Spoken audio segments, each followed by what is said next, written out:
Hooday, Bengal fans. He is Eric. I am Jake. Our guy Mon is about to join us. This is the Bengals Pulse, the heartbeat of our Cincinnati Bengals. Our victorious Cincinnati Bengals. Do what? Our victorious Our Cincinnati victorious Bengals. Cincinnati Bengals. That's right. There he is, the man, the myth, the legend. Mon has joined us. Now we can get started. Mon, how you doing, buddy? How you feeling? I feel good. A little upset about the first half. I'm happy anytime you win a game. I'm happy, but it wasn't pretty. I'm still thinking about the offer from Bruce about jeans and Dockers. I want pants. I want free stuff. Bruce, if you're in there, I'm going to send you my size, buddy. There's Bruce. There he is. You want skinny jeans, I thought, Mon. I thought we talked about this. If we keep on winning, I'll wear them. Might be ugly, but I'll wear them. Well, thank you guys so much. Thank you, everybody, for joining us. Obviously, definitely some things to celebrate. Some good things happening today. Obviously, guys, you hate to see a guy like Gino go down there with 2 minutes left in the game. The game's pretty much over, and you have this crazy collision.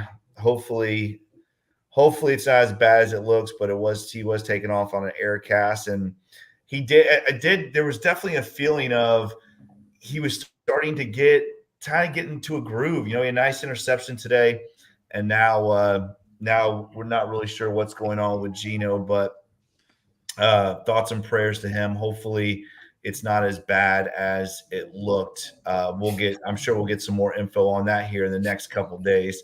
Mom would look good in skinny jeans. None of us are picturing it. Vanguard, I appreciate that, but it's never going to happen. And you have to wear them to the fire station, and we get to record your coworker's reaction. I would have to retire. I'm sorry. Good. No. Yes, you would have to. Let's talk about. There's so much to talk about. Obviously, this is a big win. More than anything, I think this is one of those things where, for not just for Zach Taylor and his struggles against Cleveland Browns, but Joe Burrow being 1-5 against the Browns, hadn't won in Cleveland. I think that is something we talked about it this week. Something he really needed to get off of his back. Winning this football game and how big it was. Obviously, a divisional win is huge. First AFC win for the Bengals, which is huge. They get to 3-4. Guys, we're going to talk about everything that happened today, but I want to get your first initial thoughts right now on this win. Eric, we'll start with you. Go ahead, bud. It's a victory in Cleveland. It's something we haven't seen since 2017. We talked about it last week. A win is a win. We all wanted the Bengals to go out there and dominate, but a win is a win. We finally got a victory in Cleveland, and sometimes you just got to get that first one off your back. The big thing that we saw, that we left our Thursday show saying the Bengals have to stop Myles Garrett, and they did it all game. To a detriment in the first half, we stopped Garrett, but everybody else feasted. But they did make an adjustment. I was happy to see they made some kind of scheme adjustment, and Joe wasn't on his back the second half. So they stopped Myles Garrett. They really had to do that. And then when everybody else was eating, they found a way to stop them. So I'm encouraged by them getting a once-in-a-lifetime player and being able to stop him, take him out of the game, and then make that adjustment by taking everybody else. A win is a win. There's a lot of positives in this game, but I'm happy. Already starting to think about next week and worries there, but I'm going to be happy with this win, and it's good. It's a good Sunday. Mon? Yeah, I'm going to start with the positive. It's a win. It's a great win. I'm glad they won. They're 3-4. Sort of a reset. We go in and win our first home game next week. We're at 4-4. Things are looking good. Guys, I'm not trying to be negative in Bengal land there, but it wasn't pretty. We only had 86 yards total offense in the first half. If you look at the stat line, Jake, I know you're going to be going over that in detail in a few minutes. I just want to, one of them, we averaged 4.2 yards per play. That's not acceptable. And our defense has carried us the last 2 weeks. We can't kid ourselves. We played the Giants and the Browns, two offenses that are struggling. But saying that, our defense was struggling also. And, what was the knock on Twitter and Bengal land? Teams that struggle, they get better against the Bengals defense.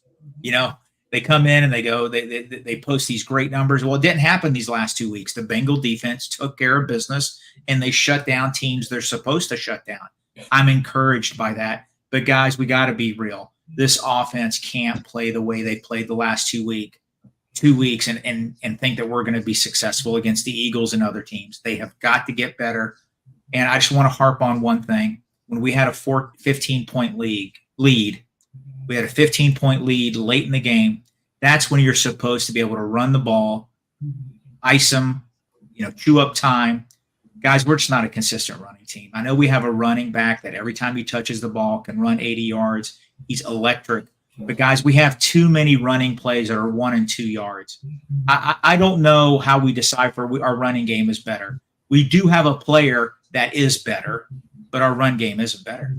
We had 59 yards rushing. It's not good. Yeah, it's not. I was going to say, sorry for interrupting, but most of those 1 and 2 yard runs ends with Zach Moss on the carry. And that's something I think we need to talk about later on.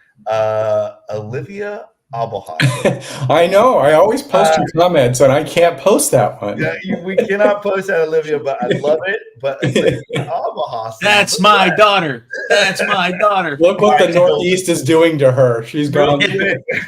Yeah, something's going on up there in the northern part of the country. Hey, let's talk about real quick. Paul Daner just tweeted this out. This is from Zach Taylor after the game, guys. So thank you, Paul, for this. He says, we'll see with Orlando Brown, more on a positive side that he was able to be out on the sideline in the second half. He said he thought Cody Ford played a good game. We will see as the week goes on after watching film. He said Gino Stone might not be as bad as feared, but wait and see there on that one. So maybe some positives there, guys, on the injury front. Let's hope so. He said, Zach Taylor said on Gino Stone, again, it's a lower leg injury, not as bad as I thought it would be, but he wouldn't elaborate anymore on that. So, again, maybe some positive news coming out of this injury front. Obviously, Orlando Brown really didn't play the whole second half of this football game, guys. Cody Ford did.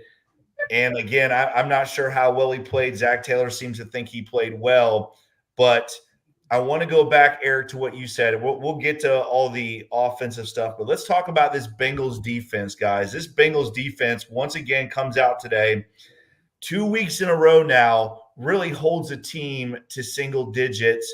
I mean, I know the Browns got that garbage touchdown at the end, but for the most part, this defense has been back to its form from a couple years ago. Trey Hendrickson, again, we don't have to say anymore, but just say his name, Trey Hendrickson. He's unbelievable. Just completely takes over games. I think he has got to be talked about in that echelon of the TJ Watt and the Myles Garrett as far as a guy that can just take over and wreck a game for other teams. But let's talk about this defense. Mon, I'm going to start with you. Give me your initial thoughts on this defense. I'll go over some stats and stuff in a minute.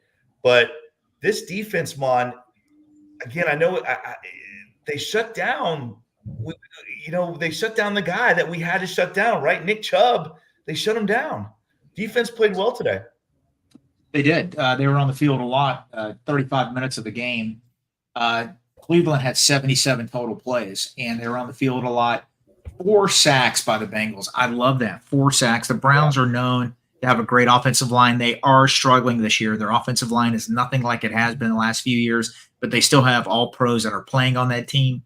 Yes, and I love the fact that they did move them around. I noticed that Trey Hendrickson was rushing from the other side.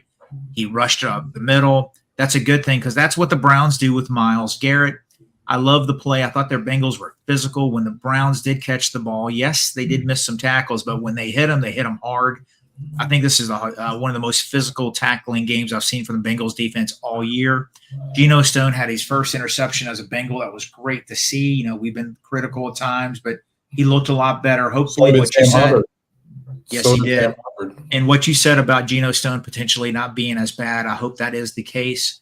But overall, good. You know, listen, as I said a few minutes ago, teams tend to get better against the Bengals defense. Struggling offenses tend to get better against this Bengal D. They took care of business the last 2 weeks. They should against these teams. And, you know, if it wasn't for this touchdown at the end and 2-point conversion, we're talking about 14 points in 2 games that we've given up.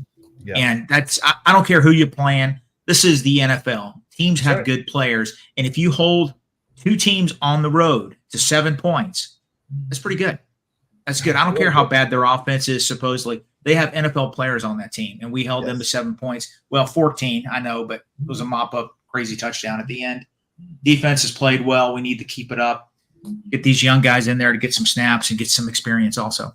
Mon, I think you said it perfectly. I mean, going on the road, not only just winning in the NFL is hard, but going on the road and shutting out teams like the Bengals defense has, I mean – Let's be real about this. The Bengals offense, the first half, you said it, Mom, they were atrocious.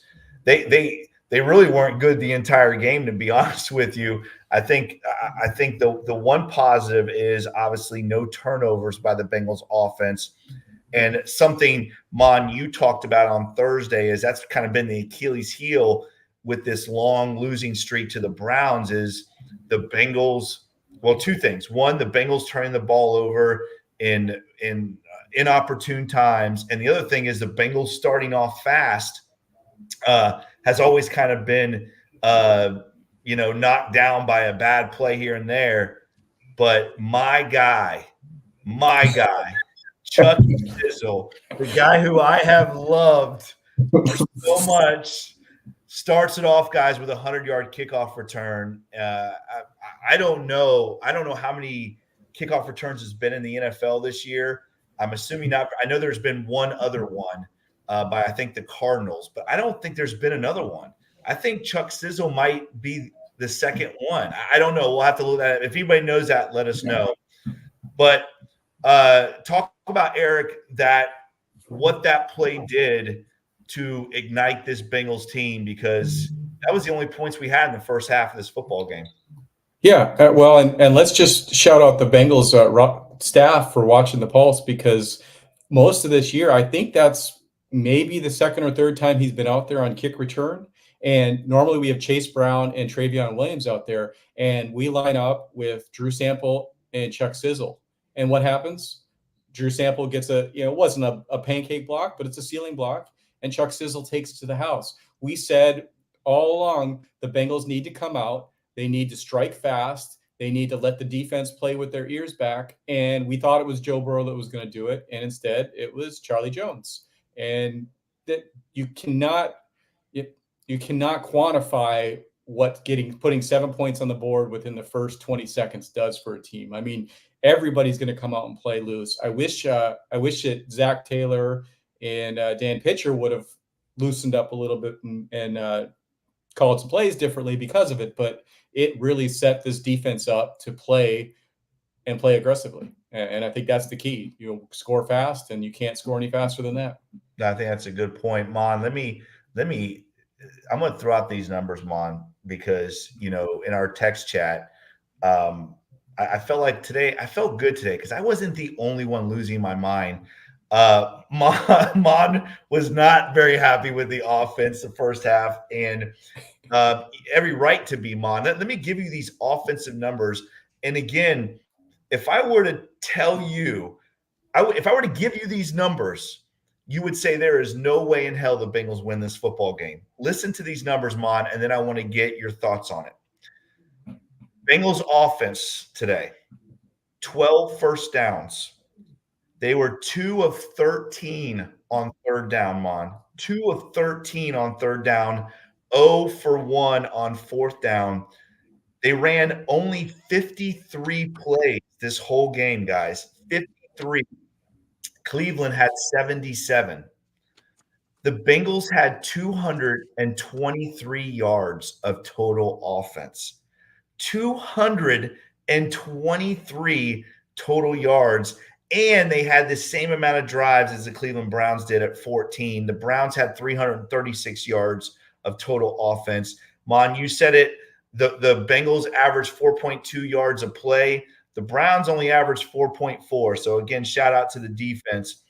But, Mon, here's the big number. And this is insane.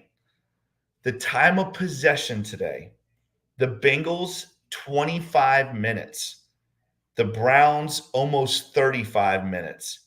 How did we win this game, Mon? Please tell me. How did we win this game? Special teams play set the tone. You talked about that earlier. I think that demoralized Cleveland a little bit. Opening kickoff when the team kit runs it back for a touchdown, that takes the wind out of the sails. I think that helped the team. Cleveland was really inept in the first half, and I thank God they were, because it could have been ugly for us. Guys, I'm happy with the win, and I'm about to go negative. I'm sorry, but we have the worst short yardage offense in the NFL. That's Mon's eyeball test. I don't have official rankings. Cincinnati cannot convert on 3rd and 1, 3rd and 2. They are terrible. Oh, they are horrible. Guys, I just want you guys to know something. And I'm not trying to go after Bengal fans. We all have takes. I have them that are horrible at times. But I don't want to hear, hey, man, the Giants have a great defensive line. That's why we struggled.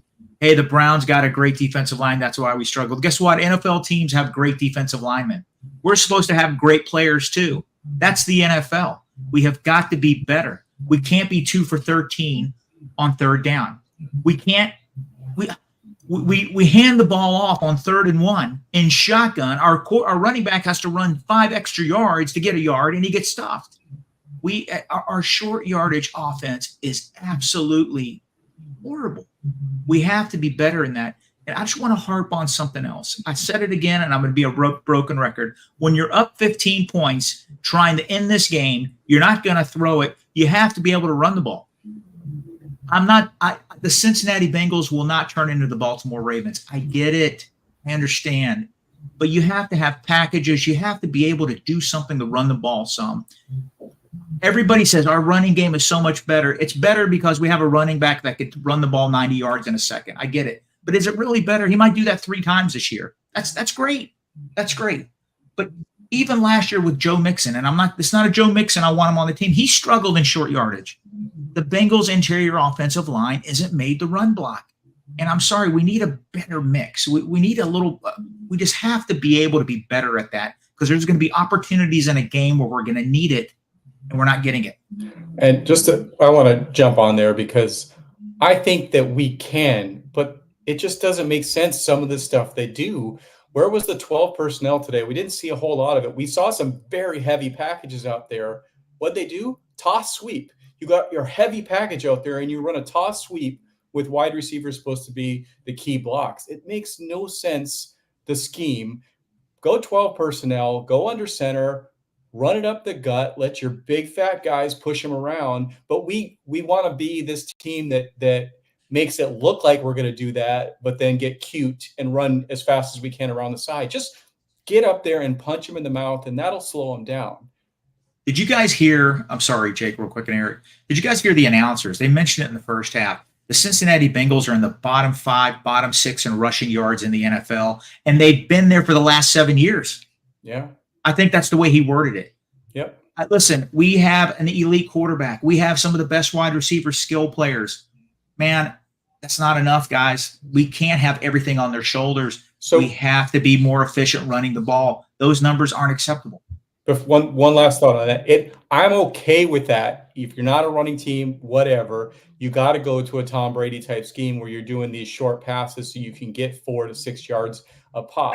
The thing that I hate most about Zach Taylor's methodology that he has drilled into Joe Burrow is we'll take what they're going to give us. They weren't giving us that, so we had to go where the defense dictated that we go. You know what? This is the NFL. You're Joe effing Burrow. Sometimes you should dictate to the defense where you're going. Everybody, just line up and do it. And that last thing I want to say. When it's 3rd and 1 and you're afraid to run the ball up the middle, you got a problem. There's a problem. Yeah. I agree, Ma. And I want to go real quick because we do need to obviously talk about Zach Taylor calling plays. I mean, guys, today we lined up in what we would call the open wish, which is like a two back. It's actually a 3-back set with a tail and two H backs. We lined up in that. We faked the toss sweep. We hit T. Higgins on about a 20, 25-yard play. What does Zach Taylor do? He comes back the very next play, lines up in the exact same formation, and then runs the toss sweep. So he faked the toss sweep, got a big play in the pass game, then he runs the toss sweep, and that's the play you're talking about, Eric. It makes no sense. The play calling is absolutely atrocious, guys. It is literally like throwing darts at a dartboard. There is no rhyme. There's no reason. There's no scheme. And again, that's my biggest problem with this is, as a fan, we should not be able to sit down in front of our TV and say, we're running the ball in this play. We're throwing the ball in this play. We know what's coming. And if we know what's coming, the guys that are getting paid millions of dollars know what's coming. It's so piss poor. Jake, you're a football coach. Can I ask you a question? When you run that toss sweep, isn't it usually preferable to have really athletic offensive linemen that can get out there and make the block for you? Absolutely, Mom. We don't run a lot of it. I think I might have called that. You could count on one hand this year how many times I called that play for us, because that's not what our offense is. We got our front five are bigger guys and stronger guys. So we run between the tackles like crazy. I would say 95% of my runs is between the tackle because I understand my personnel. I'm not going to try to do something that is putting my kids in a bad position to make plays. And Zach Taylor shouldn't do the same thing at that level. We don't have an athletic offensive line on this Bengals team. They're big. They're 6'8". They're 350 pounds. Run between the tackles. That's where every big run has come this year is between the tackles. Listen to this. Listen to the run game. And again, I know you guys gave Mon and I hell for just fixating on this run game, guys, but you got to understand how important this is. Listen to these stats. Listen to these stats today. Chase Brown, 15 carries for 44 yards, 2.9 yards a carry. Jamar Chase, 1 carry for 11 yards. That was that little jet motion sweep. Zach Moss today, 6 carries for 7 yards. Joe Burrow, 3 carries for -3. Guys, we ran the ball 25 times today, had 59 yards rushing at 2.4 yards a carry. You're not going to win in this league. You're just not going to win in this league when you're averaging 2 yards a carry in a football game. You're not going to win. I want to give Zach Taylor credit for at least rushing the ball 25 times. That's a positive. That is a positive. We did have one run called back because of that questionable hold on Volston. Guys, and you know what? Don't interpret this like we want another running back here. I'm not playing that game. I'm not playing that game. Listen, Chase Brown. Yeah, Chase Brown. He is electric, guys, and he's going to break some long ones this year. But guys, I'm not. That might happen one every 4 or 5 games. When I say a long one, 30, 40 yards. Okay, will he get a 10-yarder? I said it last week. Our run game is smoke and mirrors. All right. Good teams, when they're up 15, they are able to bring in the personnel and chew up the clock. Yeah. Chew up the clock. And you know what? Just get a few first downs. Get 50, 60 yards in the last 8, 9 minutes of the game. Game's over. Yeah. All right. And that's what I want to see. And one other thing. I want to ramble on this. Dan Horde said it last year. He had it on his podcast. I'm going to repeat it again. The Bengals last year in 3rd and 1 or 4th and 1 converted at a 54% rate. The other AFC North teams were in the high 70s. One team was in the 80s. Yeah. I think that was the Ravens. We're in the 50s on those conversions. Man, that's not acceptable, guys. So before we go, let me just dive deeper into this because We did hear earlier this week that when Kamara asked for a trade, the Bengals inquired, which was shocking to me. And I don't think it's a personnel thing. I think Chase Brown can do it. I think that Zach Moss can do it, but we there's a lot of lack of creativity in the plays. But are our offensive linemen just horrible run blockers, or are they just set up with bad play calling and bad coaching because they're not in advantageous situations? Like what is it that we can't get that hole for Chase Brown to jump through? Yeah, I don't listen. I think our interior offensive line is a little limited. I don't, like Jake said, they're not as very athletic. And Scott, you are correct. One of the messages here: 12 of the last 25 rushing attempts came in the last two drives. But were they successful? Yeah, they chewed up a little bit of the clock. Guess what? Cleveland got the ball back, came down and scored, and did an onside kick. Had a chance. So in other words, hey, make those 12 successful. That's all I'm saying. Make them efficient.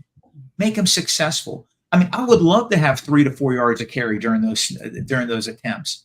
I don't know, man. We just have to be a little more consistent. I think, like Spiriditas, the announcer, they said, they talk to these coaches before the game. They do a little prep to get ready for the game. What did they say? They said, hey, the Bengals have to get more consistent running the ball because that will open up the passing game even more. And that's when they had the statistics about the rush yards being as poor as it is. And, we'll see how it shakes out. Well, let's real quick. Let's go through T. Higgins, another big day, 4 catches, 82 yards and a touchdown. Jamar Chase, 5 for 55 and a touchdown. Zach Moss did have 33 yards out of the backfield. One of them came on that 19-yard reception. Chase Brown had 2 for 9. Mike Gesicki 1 for 2. Besides that, guys, there was not a lot in the pass game today as far as that goes. Defensively, Jermaine Pratt and Logan Wilson continue to have a big year. Jermaine Pratt, 13 tackles today, 10 solo tackles. Logan Wilson, 10 tackles from his end. Guys, you talked about him on 4 sacks. Sam Hubbard with a sack and an interception today. A big game for Sam Hubbard. Trey Hendrickson with 2 sacks. Now I think he has, 7? I think 7 on the year. Sheldon Rankins comes through with a sack, and Gino Stone obviously with a pick. So we see 2 of those defensive free agents that we picked up this year, Sheldon Rankins making an impact today, Gino Stone making an impact today. But again, I think it all goes back to this offense now, and the Bengals having to look themselves in the mirror and say, what do we need to do better as coaches? Because this is not going to – you're not going to beat teams like the Eagles with 59 yards rushing. You're just not going to do it. I am all on board with Joe Burrow and letting your best player go out and cook. He is our best player. I want the ball in Joe Burrow's hands. But Joe Burrow cannot carry and do this. And there's no team in the NFL that can do that. Even guys like Patrick Mahomes. Listen, the Kansas City Chiefs now have become a run team and a defensive team. And they have arguably 1 or 2 best quarterback, to Burrow in the NFL. You've got to run the football, and you've got to run it efficiently. I will say this. I do agree with one of the comments, guys, is that I do feel like those last couple of drives by the Bengals were kind of, I don't know, they were kind of soft. I mean, again, I want to be able to run the football. The Bengals struggle running the football. To me, you do got to let Joe Burrow try to go out and win you football games. I do agree with that comment, especially when you're running for 2.4 yards a carry. That's not going to get it done. I think we do need to talk about Evan McPherson too. Again, he's got to make that field goal, right? That's a field goal that pretty much ends the game. And I don't know, guys. I'm not seeing the consistency from Evan this year either. So do you think there's something there? Is there something going on in practice and stuff? Because why are we kicking when Evan can go out there and kick a 54-yard field goal? Why are we punting the ball? Yes, I will shout out Rico. He is a weapon now, and I know that this is turned out to be a Bengals defensive game. but he had a couple opportunities for sub 55-yard field goals, and they didn't attempt them. They go up there and they run the ball, and that makes you think they're either going for it or okay with the field goal, and then they punt. Do you guys think there's something going on? I do. I think that's a good point by subject to bring up by Jake, and good point by you, Eric. The few kicks that I saw, I'm sorry, man. I know they have a new holder. I know that affects kickers, but the snaps are a little high. They just seem off. I think the snaps from what is his name? Amaditis, whatever his name is. Adamitis, yeah. Adamitis. Sorry about that. There's a fireman with that other last name. No, but when I saw that, it seems a little high, and I think it sort of throws everything off. I think they need to just perfect it a little bit, maybe get a little more comfortable. I want to say something, though. Our punter is a true weapon. He pinned them 3 or 4 times inside the 15-yard line. That guy's an all-pro. But, guys, there's something I wanted to say earlier, and I'm sorry for coming back on it. The 2 drives in the second half were good drives. Showed you how good T. Higgins is. Those unbelievable, acrobatic, tough catches. The guy's playing for a contract. And Jamar Chase is just probably the best arguably the best wide receiver in football, top 2 at least. They took over, on those 2 touchdown drives. But I want to say one other thing, and this is what alarms me. All right. And I don't want to use good defenses as an excuse. We've had 5 drives in 2 games that started at the 45, 50, or their 45. 0 points. Yep. 5 drives in 2 games starting we'll say midfield. Let's just say midfield, even though give or take 5 yards. 0 points. I don't care how good their defense is. We're good too. Stop making excuses. You have to score points. You got to score points. That's unacceptable, and they got to work on that. We're better than that.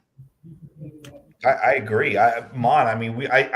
We talked about that. We just talked about this, and it's becoming a weekly occurrence where the Bengals are getting great field position and cannot turn it into points. And again, I don't know what's going on with Evan McPherson. I don't understand I don't feel like the coaches are losing faith in him. I don't think that's the case, but there's definitely something going on. And again, NFL at this level, if you get the ball on the 45 or 50-yard line, you got to get 3 points. You got to. You got to get 3 points out of that. Thank you. There's no excuse. There's no excuse for that. And when you have a kicker that can hit from 60 plus, yes. But more so, I'm just talking about offensively. Like offensively, you have got to. The Bengals have got to have that mindset when they get on the 45 or 50-yard line at a change of possession. Like we're getting 3 points out of this. Like so that's got to be the thought process going into the drive and calling the plays. And it's not. It's the same. They come out in the same offense. They run the same offense, run the same crappy plays, and it's a weekly occurrence. It happens 3 times a game. And I may be wrong on that. It could be 6 times. I may be wrong. I'm going to have to verify. I know 5 at least, but go ahead, Eric. Well, they had just the maddening stat that they showed on TV, and it had to be maddening for Browns fans too. There were 8 first downs. I think this was almost in the third quarter. Maybe it was in the second. 8 first downs and 8 punts for the game. Like both teams were inept on offense in that first half. Nobody was getting first downs. Everybody was punting the ball. And you got to, like you said, you got to turn those turnovers on downs, interceptions, fumbles. You got to take those and turn those into points. And that's just ridiculous. Hey, I think on the preview show we mentioned about Myles Garrett tipping the ball and getting an interception. We had a perfectly called screen pass that was going to be a big gain, and Myles Garrett tipped it. And I'm like, oh gosh, here it goes. It goes. But one other thing I just want to harp on, guys, I know we won the game. There were some outstanding special teams plays. Special teams won it with our punting. Rico is a weapon, all pro, man. I'm sorry, there's not a better punter in football right now. And that or the kick return was unbelievable. But it's just we did not win on first down again. 2nd and 10, 3rd and 11. And guess what happens? Zadarius Smith and these guys just tee off, and Joe Burrow knows that, and he has to get the ball out of his hands quick. We've been really bad on first down. We got to work on it. And Mon, that's at any level. That's at any level of football, Mon. Even at my level, the high school level, like there's just it doesn't matter what level of football you're playing in. If you are playing behind the sticks, you cannot be successful. You cannot sustain drives. There aren't play calls for 2nd and 12 and 3rd and 15. There aren't play calls for that at any level of football. They're not a screen. I thought it was like a screen for 3 yards. Isn't that the standard play call on a 3rd check and down? long? A check down. Listen, 513 asked a question. I want to answer it because I think it's a good one. 513. Here is your answer. The Bengals had 14 drives and punted 8 times. Again, Ray Cal had 4 of those were inside the 20. Mon, you talked about it. Ray Cal he really has been a great addition to this football team. He's going to be an all-pro punter. I mean, he is legit stud. He's a weapon that the Bengals have not had in a long time. But 8 punts today, guys. 8 punts. Yeah. And again, when you think about those 8 punts, 4 of them were inside the 20. That's telling me that the Bengals are punting the ball from the 40 in, right? It's not like we're punting from our 20 and 30 and we're punting at 70 yards inside the 20. I'm talking about the Bengals had great field position today on numerous drives and had to punt. A lot of times when you get those inside the 20s, it's from when you're punting from the 40 going in. You know what I mean? And I don't know. You cannot. No, it just kills me. Brookie, we are very happy about the win. The Bengals are 3-4 and 1-2 in a row. Come on, we're bringing up legitimate things that this team has to work on. That's just a factual thing. And come on, listen, I don't get it. Brookie, listen. I don't want to. I'm going to tell you. I'm going to tell you my point of view real quick, and I don't want to get caught up in this conversation. But I'm not trying to win and beat the Browns and beat the Giants. I'm not trying. I want to win a Super Bowl. I want to win. I want it to be a long-term. How do we win a damn Super Bowl and not beat the Cleveland Browns? I'm very excited that we won the game. I'm ecstatic that we won the game. But I'm also, I want to win a Super Bowl. Like, I want to know, how can we fix this and the Bengals make a serious run? I don't want to just go 9-8. I want to win the Super Bowl.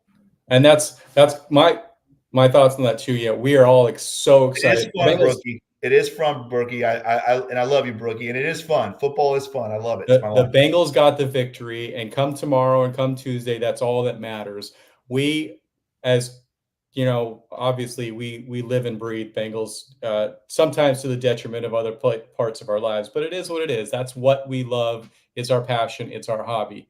But we watch these games, and number one, we want to see a victory. Number two, we're looking for what happened in today's game that will translate, that I can take as a positive, that'll help us win the next game and the next game after that. I mean, we've got the Eagles coming into town next week. We haven't won at Paycor this year.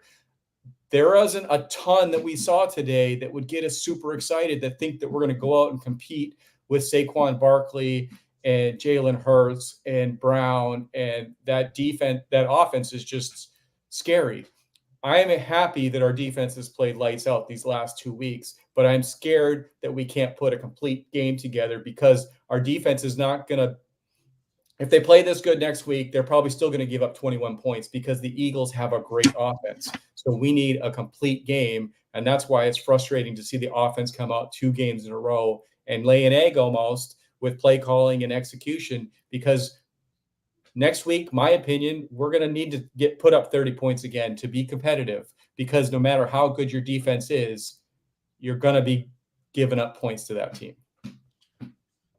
Yeah, I agree. It's not going to be easy next week, but we have to win a game at home, and it's got to happen.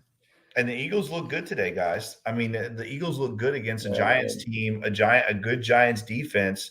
The Eagles look good today. I mean, the Bengals have, when we look at this schedule, and again, we're not used to playing a last place schedule. It's been a long time since we've done that. But this schedule it's really lined up for the Bengals, where we can really go on a serious run here before the bye. and be right back into the mix of this thing very quickly. But again, just going back to what we were just talking about, in order to do that, the defense has got to continue to play better. And Joe Burrow, I don't know if you guys saw this, but Joe Burrow said, this was from his presser after the game. He said, everybody was talking about how good our offense was and how shitty our defense was at 1-3. He then followed it up and said, I would rather people talk about how inconsistent the offense is and win football games. And yes, I agree with that, Joe, but we still need the offense to be more consistent. What is let me see, where's that question at, Eric? Right here. I think can you I got it right here. There it is. From Roger, affects the great question. Yes, it does. And I'll tell you this. The last part is the good one. Yeah, I'll tell you. I think first of all, it does. It does. The timing of a field goal and an extra point is there's so much that goes into that. It's so much more than just what the eye looks and sees. The snap, the hold, everything is about timing with the kicker and that the three amigos there.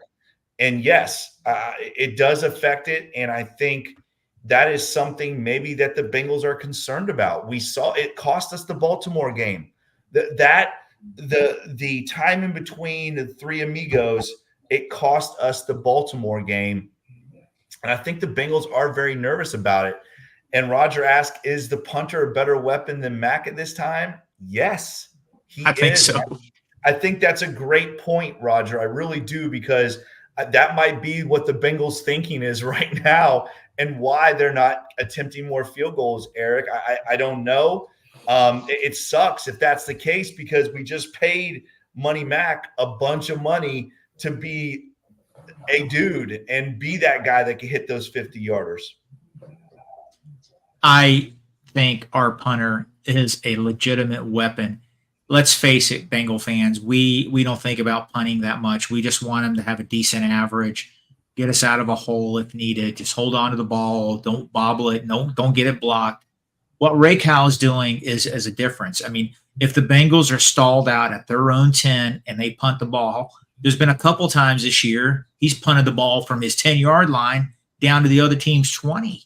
Yeah. One time he kicked it out of the end zone. He is a weapon, and those are hidden yards that really help this team, help teams out, period. You're talking 20, 30, 40 yards. That makes it harder for the offense you're trying to stop to come down and score. And, hey, we needed that today. Really helped our defense out a lot. Guys, it's not going to be easy next week stopping the Eagles. The Eagles have some really good players. They're getting healthy. But playing at home, this team is 0-3. No way our Bengals can go 0-4. They have to get a victory next week. I agree. Iron Man, I understand. I was very frustrated with Zach at the end of that Ravens game too. Definitely. I'm not saying they cost us the entirety of the game, because there's more that goes into that. But I'm saying at that moment, there's no reason why you should not be able to hit a 53-yard field goal as a professional. And those three guys, they let us down. And that is the truth. Yeah, Yash has a good question, Eric. You want to put that up about Browning holding for field goals? I've been asking this too. What in the good old days, the backup quarterback was always the holder, and I don't know that this was on Rico. I haven't seen the replay. I do think it's some on Adamitis. The snaps keep coming over here instead of where you need it. But why don't we see the backup quarterback holding anymore? Well, I think it is a good question. And, for us, at my level, I always use the guys with the best hands, because the most consistent, we have a guy that does a really good job of it. And it's very important. It's very important to have a guys there with, and usually, in the old days, you did see the backup quarterbacks. Sometimes you saw the starters, right? Yeah. We remember what happened with Tony Romo. Well, you say, did Tony Romo ruin it for every backup quarterback ever? He pretty much did. I think Tony Romo ruined it for everybody. But I do think part of that is the time that it takes to go into that. Yes, is there's so much time that goes into the timing and working the timing of that. I feel like a lot of the guys in the NFL now are like, the quarterbacks have to focus on playing quarterback. We have these three guys, the long snapper, the kicker, and the punter. They can really work on that for hours and hours a day. And I think that I don't want to speak for the NFL because I don't know, but as a coach, that's what makes the most sense to me. So that's what I'm going to go with, is that most teams, we've seen how important it is to have a backup quarterback that understands, because you got to go in at any time. And there's a lot of time that goes into snap, the hold, and the kick. A lot of time, more than what most people probably think. So I hope that helps answer your question. That's what I feel like is the reasoning behind us not seeing a backup quarterback, taking being the holder. So, Mom, what are your thoughts?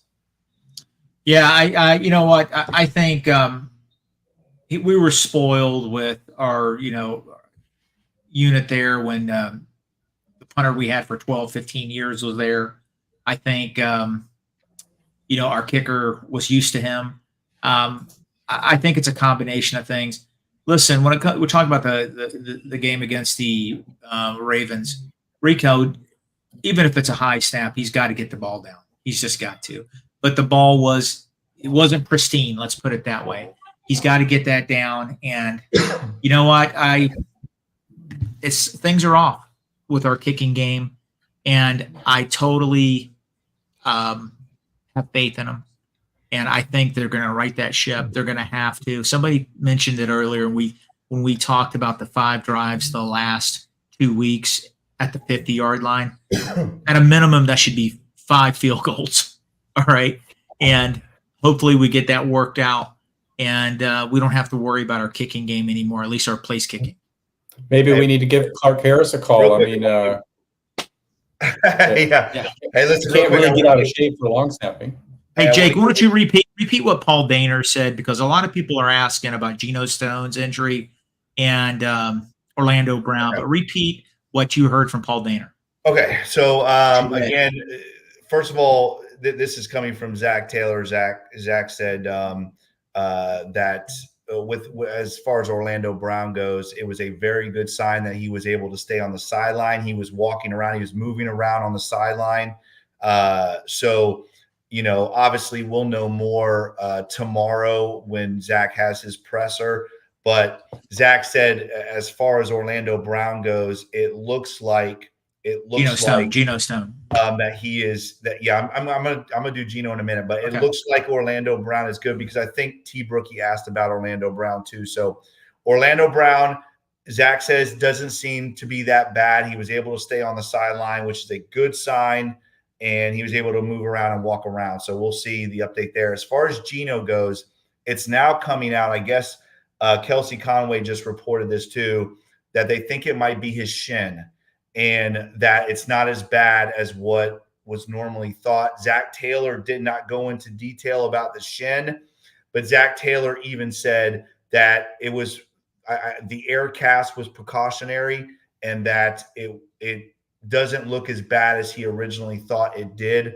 So hopefully that answers your question. That's all we know right now. I'm sure Zach's presser tomorrow will let us know more, but it looks like we might have really dodged a serious one when it comes to Gino Stone. And again, like I said before, Orlando Brown, I'm not so sure he couldn't have gone back in the game, to be honest with you. I think Cody Ford was just playing, did a good job coming in, and really we didn't hear his name called very much, which was a good thing.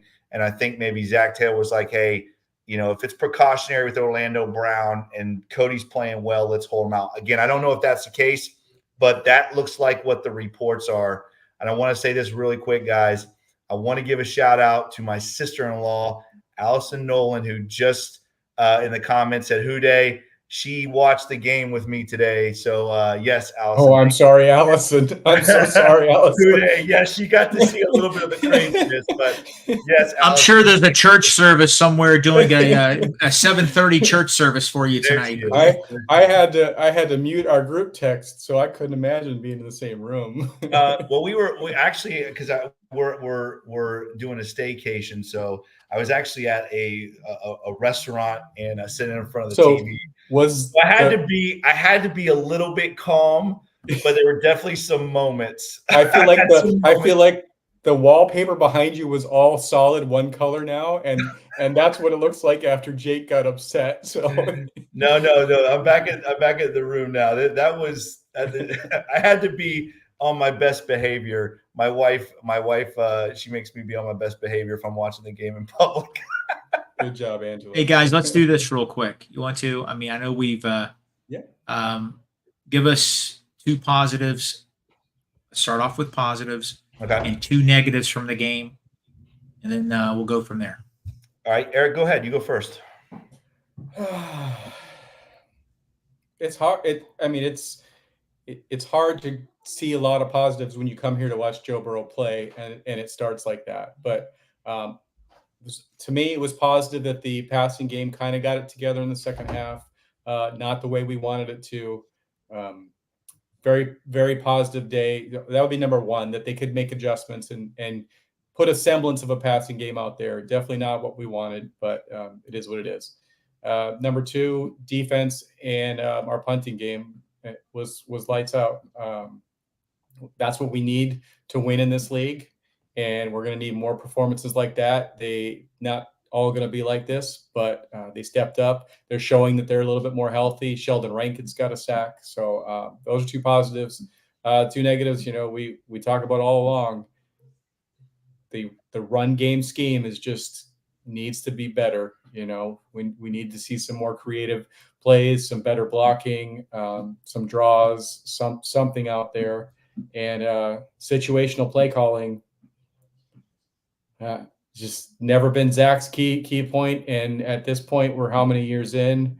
I think that's always going to be it until he gets a better analytics guy and actually listens to him. And let me say this real quick, because I do want to go back to this. Let me say this real quick, because everybody, when Mon talks about this run, I know I'm going back to the run game, but it's just popped up on my phone. I think it's a good point.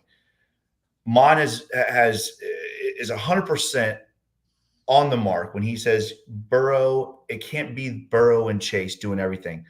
The Kansas City Chiefs right now, I told you, have become a run game. Kareem Hunt, they're running all over the San Francisco 49ers. The Kansas City Chiefs, they are not putting it all on Patrick Mahomes. Again, Patrick Mahomes and Joe Burrow on that same level of eliteness when it comes to playing quarterback. And the Kansas City Chiefs are running it down the 49ers' throat. And again, I don't want to get on this again, but the Bengals have just got to run the football better. That's my negative. My negative is we cannot average 2.4 yards a carry in an NFL football game. It will not sustain. It will beat bad teams, but it will not win you championships. You've got to run the football efficiently. And I want to say the positive, obviously the defense, 100%. The defense right now is playing at a very high level. But let's talk about that kick return and that special teams. Sometimes in these kind of ugly games, you've got to score unconventional touchdowns. The Bengals have not returned a kickoff since 2020. That was a big play by the special teams and the kickoff return team. And again, when that becomes a issue for other teams have to spend more time on stopping it, and that is better for your team. So a shout out to Chucky Sizzle and that kickoff return team. Go ahead, Mom. Yeah, mine are the positives. I'm going to have T. Higgins as one. He made some unbelievable catches. He's playing for a contract. He is such a good player, so tough. He catches a ball. Guys are bouncing off of him. And he just looks inspired. and he got the offense rolling in the second half on those 2 successful drives. The other positive, you just said it, Jake. We've said it. The special teams. Let's throw in Tyson Anderson. Somebody put that in the chat earlier. He plays so well. He downed the ball once. It's inside the 15-yard line. The punter is playing at an all-pro level. And Chuck Sizzle set the tone, demoralized the Browns a little bit, especially in that first half with that kickoff return touchdown. One of the negatives, I know we've talked about it. I don't want to harp on it much more. The offensive line of the run game just has to get better. It does. And guys, I tweeted something earlier. You know, we have amazing skill players. We have a great explosive offense, but we're also soft on offense. Both things can be true. We're a finesse team. We are a finesse offensive team. Both things can be true. Great players, Joe Burrow, Chase, Higgins, unbelievable athletes on offense. But when it comes to getting a yard on first down, Zach Taylor wants to throw it. And it's just, we are not physical. We don't have the personnel for it. Our guards and centers aren't physical maulers. They said that during the telecast. Adam Archuleta said it perfectly, guys. Teams just have to respect our run game. We don't have to turn into the Ravens, but I don't think teams respect it. So we have to get there. I have this just popped into my head, but you know, for years, you know, for decades, it's always been you run the ball to set up your pass. Well, then we saw Tom Brady and Peyton Manning come in, and the type of offenses, the type of success they had was they passed the ball and it set up the run. But the big differences are, I feel like it's a scheme thing. I feel like that's what Zach Taylor is trying to do, but he just doesn't get it. Like, why aren't we seeing the run pass options? Or Joe Burrow looks like he's going to throw the ball and then hands a draw, or it looks like it's a pass and it's a run. Like, where is that in the scheme? If you're going to lean so heavily on Joe Burrow, you need to do some kind of action that makes it look like you're doing the opposite of what you're doing. And that's what I want to see coming from Frank Pollock and the run game coordinator. Like, just don't get me started on Frank Pollock. Let's not get started on Frank Pollock, because Frank Pollock should have been gone 2 years ago. Frank Pollock is definitely detrimental to this offense. If he is the run game coordinator, which his title is, he is a detriment, and has been. This run game has not been good. And again, I know the Chiefs have a better offensive line, but we just can't make excuses. We cannot do that. We have to say, if this is the offensive line that you told us is going to be our starting five, then you got to play better. What? Well, and he called them glass eaters. Glass eaters are maulers. You know, when I hear that, I think that they can. Yeah, I mean, hey man, run. I do like this. Hey, Mark just asked this, and this is interesting. Depending on the extent of Gino's injury, hopefully it is just the shin. And let me tell you guys, when you have a shin injury, like even if it's like a bone bruise, it's awful. Like it feels like a break. And if that's what's going on, you know, Gino he's going to be out a week or two still, but hopefully that's the case. But even if he's not out for the season, Mark talks about the Titans just releasing Jamal Adams. Would he be? What do you think? I know we got to get out of here, but what do you guys think? Jamal Adams to the Bengals? I think he's similar to a Von Bell kind of guy. I think Gino Stone isn't the thumper. We know he's not actually. He's more of the ball hawk. That's why, you know, I was just going to ask you guys this question. I mean, who's going to take Stone's snaps that's currently on the Bengals roster? Everybody's saying Battle, but Battle and Bell are sort of the same players. Yeah. I think it's and I think it could be DeJohn Anthony. Well, is it DeJohn Anthony or is it Tyson Anderson? Tyson Anderson is probably arguably one of the fastest guys on the team. That's what you need out of that type of position, someone who can recognize it and get there. If it's safety by committee, I got to see some Tyson Anderson out there. Yeah, I mean, I don't know, because I agree with you. I mean, we saw when that injury happened, because obviously Von Bell had to leave the game. It was DeJohn Anthony and it was Jordan Battle in at the same time, right? So Mon, you could be right. It could be a DeJohn Anthony thing. I don't know. I just know that I really like the idea of I'm liking the idea of Jamal Adams. I think that addition would be interesting to this defense. But I hope that's not what has to happen, because I really want to see Gino Stone back, because I'll tell you guys, I know I was negative on him a couple weeks ago, but he is starting to understand this defense. He's starting to understand his role on this defense. He has played really good these last 2 weeks, and I would hate to see him lose this season, because I do think he can help us with this stretch run. So I got a question. Hopefully he comes back. I got a question for both of you guys before we get out of here. There was a lot of talk, trade deadlines coming up, and a lot of trade candidates out there. But everybody kind of went into this weekend and said, well, there's no point doing anything if you don't beat the Browns. Well, we beat the Browns. We're one step closer to clawing our way back in this. Scale of 1 to 10, how optimistic are you that the Bengals go and try and grab somebody, whether it's a signing or a trade? Jake, you go first.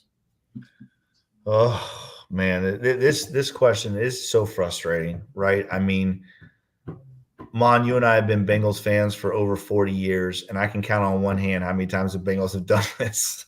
I don't understand the thought process of it. I mean, it is hard to bring. It is, guys. It's hard when you've gone through the offseason with this group of guys, and they know the scheme, and they know what their role is on this team. It's hard to throw somebody in the mix of that, but at the same time, these guys are professionals, right? This is a different level of football, and these guys are professional football players that should be able to adjust. And I guess my point is, I'm not optimistic about it, because I've been a Bengals fan for over 40 years, but I wish I didn't feel that way, because I think the Bengals would be I think now that they're 3-4, they've won a game, they're 1-1 in the division, they've got an AFC game now under their belt. I think the Bengals really have an opportunity here to make a run. I would love to see them go out and get somebody. And again, I realistically, they're not going to get Max Crosby. I would love to see it. I was talking to my father-in-law after the game, because Joe Burrow, he has this relationship with Myles Garrett, and I saw those two together on the field talking. I was like, maybe he's talking Myles into coming to Cincinnati here in the next week. I mean, can you imagine Trey and Myles on the same football team? But I think we have to be realistic about it too. The Bengals aren't going to be adding any elite players, but I would love to see a role player, a vet come in that could help. Mon, what do you think? Yeah, just looking at the standings while you guys are talking, I think the Bengals, if the season ended today, would be tied for the last playoff spot. So wild card, that is. Yeah. I mean, they have a lot to play for. They really have a lot to play for. It's going to depend on what's going on. More information happens. MRIs tomorrow with Orlando Brown and Stone, I'm sure. If they already went out and signed the tackle when Brown was injured, Trent Brown. So we'll see. The Bengals don't want to give up draft picks. Draft picks are worth gold to them. Am I jealous when I see this Pittsburgh Steelers about to trade for Williams from the Jets next week? That's what I just saw from Florio. Mike Williams is probably going to be a Steeler next week. Yannick Ngakoue, who signed with the Ravens, has a sack. He got a sack against us. A guy comes off the street, 80, 90 career sacks. I don't know what he has. They're way up there. They're adding to their roster. I would love to see the Bengals do that. Every team in the NFL does have a roster flaw, a weakness, and they go out and try to attack it or add to it during the season. The Steelers are doing that at wide receiver potentially next week. The Bengals might need some depth at the offensive line. Maybe they could use another defensive lineman and or safety. So we'll see. Adams would be interesting. I don't know how athletic he is. I think they need a more athletic guy right now, but there's a lot of people out there. Scan everybody's practice squad. There's some players out there that are vets that have started games. You're allowed to stash veteran players on the practice squad. Sign a couple of them. We'll see what happens. I don't think they'll make trades. I could see them potentially poaching somebody from another team's practice squad.